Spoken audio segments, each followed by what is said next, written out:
Inshuti yanjye ubu ngubu ngiye kwereka ko bitagisaba kugira ngo ube ufite abasubscribers 1000, ubwo ubu amategeko mashya ku monetizing wa channel, urabona ibintu byahindutse. Ubu ngubu bisigaye bisabwa abantu subscribers 500, urabibona ahangaha bakuba 1000 basigaye ari abasubscribers 500.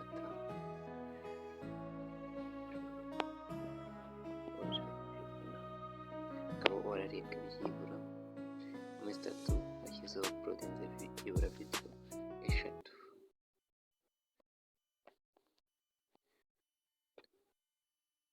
Ibi niyo mategeko mashya ya monetize yo YouTube.